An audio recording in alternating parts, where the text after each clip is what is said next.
I'm about half a mile from the runway here. It's in this direction through the trees here, and look down here.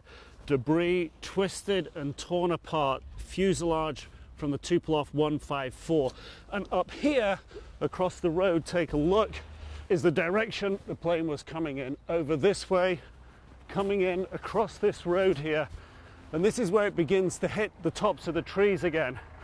And if you look down this bank here, you begin to see all these bits of broken wood from the trees where the plane is beginning to hit as it's coming down. Here's another bit of torn fuselage on the ground, and already some flowers being laid here. And if you look over here, larger bits of aircraft lying around in the field, and already people, reporters picking through it. You can see through the trees here, police as well trying to secure the site, and the large tail fin of the aircraft. But again, just follow me up here and you can begin to see just the scale and the force with which the plane hit the trees. And of course, not only the Polish president on board this aircraft, but some of Poland's most influential figures were on board the plane. The First Lady, Maria Kaczynski, was traveling with her husband. The head of the Polish Army Chief of Staff was on board, as was the head of the National Security Office. The Deputy Foreign Minister and the Deputy Parliament Speaker died in the crash as well, along with the President of Poland's First National Bank. Also on board were lawmakers, presidential aides, and several historians. But this is the size of some of the debris here, and this seems to be apart from a wing. You can see that the force of the crash has just broken it away, sheared away from these large mounts.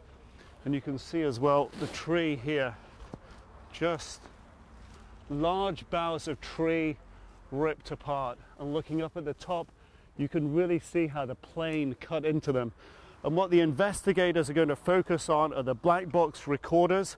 They say they're still looking at the possibility of human error, the possibility of bad weather. Of course, it's clear visibility now, but when the crash happened 24 hours ago, it was thick fog. And they're also saying there's the possibility that it could have been mechanical error. So they're not ruling out any of those things right now.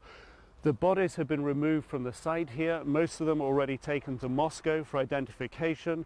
Prime Minister Vladimir Putin has said the priority is to find out what happened in the accident, but he is going to give full support and help to any of the Polish families who want to come here, who lost loved ones on this crash. Visas will be expedited, but this is essentially the field of investigation right now. And as I look across it, I can see one or two soldiers, and I've seen one or two policemen securing the site, although obviously pieces like this aren't secured. But there doesn't seem to be a lot of forensic examination, at least in this area, going on, which really gives the indication they're looking at the black box. They're looking and re-examining what the air traffic controllers talked about, the warnings that they gave the aircraft, that it was too low, moving too wide. But clearly this point we're standing at here, where the plane came down, half a mile short of the runway that's down through the trees there. Nick Robertson, CNN, outside Smolensk Airfield, Russia.